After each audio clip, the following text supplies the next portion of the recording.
الحمد لله نحمده ونستعينه ونستغفره ونؤمن به ونتوكل عليه ونعوذ بالله من شرور أنفسنا ومن سيئات أعمالنا من يهده الله فلا مضل له ومن يضلله فلا هادي له ونشهد أن لا إله إلا الله ونشهد أن سيدنا ومولانا محمدا عبده ورسوله أما بعد فأعوذ بالله من الشيطان الرجيم بسم الله الرحمن الرحيم يا أيها الذين آمنوا ادخلوا في السلم كافة ولا تتبعوا خطوات الشيطان إنه لكم عدو مبين آمنت بالله صدق الله العظيم قال النبي صلى الله عليه وسلم خيركم من تعلم القرآن وعلمه إلى آخره كما قال عليه الصلاة والسلام منہ دیکھ لیا آئینے میں منہ دیکھ لیا آئینے میں پر داغ نہ دیکھا سینے میں منہ دیکھ لیا آئینے میں پر داغ نہ دیکھا سینے میں جی ایسا لگایا جینے میں مرنے کو مسلمان بھول گئے تکبیر تو اب بھی ہوتی ہے مسجد کی فضا میں اے انور تکبیر تو اب بھی ہوتی ہے مسجد کی فضا میں اے انور جس ضرب سے دل ہل جاتے تھے وہ ضرب لگانا بھول گئے محترم سامعین بزرگوں اور دوستوں یہ مولانا اور دینی ایمانی بھائیوں مطلب کون سے مولانا اللہ رب العزت کا بے انتہا احسان اور کرم ہے کہ اللہ رب العزت نے آج کی اس بارونق مجلس اس نورانی محفل اور مدرسہ کنز العلوم تیڑولی کے اس سالانہ جلسے میں ہم سب کو جمع فرمایا ہے یہ ہم سب کی خوش نصیبی ہے کہ آج ہم اس درسگاہ کے اندر بیٹھے ہیں آج ہم اس چار دیواری کے اندر بیٹھے ہیں آج ہم اس محفل اور مجلس کے اندر بیٹھے ہیں آج ہم اس باغ کی سیر کر رہے ہیں آج ہم اس باغ کے سائے میں بیٹھے ہیں کہ اس باغ کو سجانے میں جس چمن کے بنانے میں جس گل کو مہکانے میں اس مدرسے کے لیے ہمارے اور آپ کے بڑے بزرگ عالم دین اور میں زیادہ تہ تک نہ پہنچتے ہوئے صرف ان کا نام آپ کے سامنے پیش کرتا ہوں کہ جن کا نام نامی اسم گرامی حضرت مولانا محمد قیصر صاحب نور اللہ مرقدہ ہے دعا فرمائیے کہ اللہ رب العزت حضرت کی بال بال مغفرت فرمائیے اور یہ حضرت کا لگایا ہوا پودا یہ حضرت کا سجایا ہوا چمن یہ حضرت کی بنائی ہوئی چہار دیواری اور یہ دینی ادارہ یہ مدرسہ جس کو ہم کنز العلوم کے نام سے یاد کرتے ہیں دعا فرمائے اللہ رب العزت اس مدرسے کو اور اس مدرسے کے چلانے والے اس وقت کے نوجوان عالم دین حضرت مولانا محمد عامر صاحب دعوت العالی آپ حضرات دعا فرمائے کہ اللہ اس مدرسے کے بھی اور اس مدرسے کے چلانے والے تمام لوگوں کی اور جو حضرات اس مدرسے کے معین و مددگار ہیں اس مدرسے کا تعاون کرتے ہیں اس مدرسے کا خیال کرتے ہیں اس مدرسے سے محبت کرتے ہیں اس مدرسے سے لگاؤ رکھتے ہیں اس مدرسے سے تعلق رکھتے ہیں اپنی جان نچھاور کرتے ہیں اس مدرسے کے لیے ہمہ وقت تیار رہتے ہیں اگر دن میں ضرورت پڑی تو دن میں تیار ہے رات میں ضرورت پڑی تو رات میں تیار ہے صبح میں ضرورت پڑی تو صبح میں تیار ہے شام کو ضرورت پڑی تو شام کو تیار ہے دعا فرمائے اللہ رب العزت اس چمن کی اس گل کی اس کنز دین دونی رات چوگنی ترقی عطا فرمائے اور نظر بد سے اللہ رب العزت اس مدرسے کی دین دونی رات حفاظت فرمائے۔ بزرگ اور دوستو، ابھی میرا نام پیش کیا گیا ہے، میں دہلی سے آیا ہوں، حضرت مفتی طیب صاحب نے میرا نام پیش کیا، لیکن میں دہلی کا رہنے والا نہیں، میں آپ ہی کا ایک بچہ ہوں۔ جب میرے پھوپھا جان حضرت مولانا قیصر صاحب نور اللہ مرقدہ مجھے میرے گاؤں سے انگلی پکڑ کر لائے تو مجھے لا کر اسی چہار دیواری کے اندر چھوڑا۔ یہی چہار دیواری ہے، یہی وہ چمن ہے، یہی وہ گلدستہ ہے کہ جس چہار دیواری کے اندر لا کر میرے پھوپھا جان نے مجھے چھوڑا اور مجھے یہاں پڑھنے کے لیے درسگاہ کے اندر بٹھایا، اور اسی مدرسے سے میں نے سیکھا الف کیا ہے، با کیا ہے، تا کیا ہے، سا کیا ہے۔ میں نے یہاں الف سے لے کر اور عربی چہارم تک اسی مدرسہ اور اسی دینی درسگاہ سے علم حاصل کیا ہے۔ یہ نوجوان جو بیٹھے ہیں، آپ حضرات دیکھ رہے ہیں، مولانا عامر صاحب ہیں، مفتی پرویز صاحب ہیں، مولانا واصل صاحب ہیں، مولانا عاقل صاحب ہیں، یہ حضرات سب اسی دور کے باشندے ہیں۔ مفتی طیب صاحب بھی ہمارے ساتھی میں سے جو بھی اعلان سری کر رہے تھے آپ کے سامنے۔ بہرحال میں آپ کو یہ بتانا چاہتا ہوں کہ یہ درسگاہ ہے، یہ وہ ادارہ ہے کہ جس ادارے نے اسی اطراف ٹڈولی میں نہیں، یا اسی ضلع سہارنپور میں نہیں، یا سہارنپور سے متصل مظفر نگر اور ضلع شاملی اسی اطراف میں نہیں، بلکہ اس ادارے نے جب اس کی مہک پہنچی تو دہلی میں جا کر پہنچی کہ دہلی میں بھی اس ادارے کے پڑھے ہوئے طالب علم اور اسی مدرسے کے خدام موجود ہیں۔ یہ وہ چمن ہے، یہ وہ گل ہے کہ جو ہندوستان کی مختلف جگہوں پر اس چمن کے، اس ادارے کے، اس مدرسے کے، اس کنز العلوم ٹڈولی کے مدرسے سے پڑھے ہوئے طلباء جب آپ تلاش کریں گے تو آپ کو مختلف جگہوں پر مل جائیں گے۔ تو بزرگ اور دوستوں،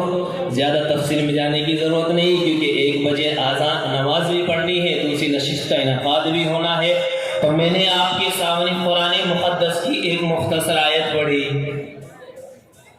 سورہ بقرہ کی آیت ہے، 2 پارے میں اللہ رب العزت نے ارشاد فرمایا، یا ایھا الذین آمنوا ادخلوا فی السلم کافۃ ولا تتبعوا خطوات الشیطان انہ لکم عدو مبین۔ قرآن کریم کی اس آیت میں اللہ رب العزت والجلال نے ارشاد فرمایا کہ اے ایمان والو، کس کو خطاب کیا؟ قرآن تو ایمان والوں کے لیے اترا ہے نا، دیکھ دے اس کے لیے نازل ہوا قرآن، مسلمانوں کے لیے، ایمان والوں کے لیے، مومنین کے لیے۔ لیکن قرآن کریم کی اس آیت میں اللہ رب العزت والجلال کس کے لیے ارشاد فرما رہا ہے؟ ارشاد فرمایا، یا ایھا الذین آمنوا ادخلوا فی السلم کافۃ، کہ ایمان والو تم اسلام کے اندر پورے کے پورے داخل ہو جاؤ۔ ہاں، گویا کہ آیت کریمہ کا مطلب، باہر گیا بھی، آیت کریمہ کا مقصد اور خلاصہ یہ نکلا کہ ہم ایمان والے ہیں، ہم مسلمان ہیں، ہم کلمہ گو ہیں، کلمہ پڑھنے والے ہیں، نماز پڑھنے والے ہیں، زکوٰۃ دینے والے ہیں، حج کرنے والے ہیں، روزہ رکھنے والے ہیں، گویا کہ اسلام کے تمام ارکان پر عمل کرنے والے ہیں۔ لیکن پھر بھی قرآن نے کیوں کہا کہ السلم کافۃ، کہ ایمان کے اندر پورے کے پورے داخل ہو جاؤ، اسلام کے اندر پورے کے پورے داخل ہو جاؤ۔ ارشاد فرمایا، قرآن کریم کا خلاصہ نکلا، قرآن کریم کی آیت کا مطلب نکلا کہ ہم مومن تو ہیں، ہم مسلمان تو ہیں، لیکن جو ایمان کی صفت ہونی چاہیے، ایمان کی شناخت ہونی چاہیے، ایمان کی پہچان ہونی چاہیے،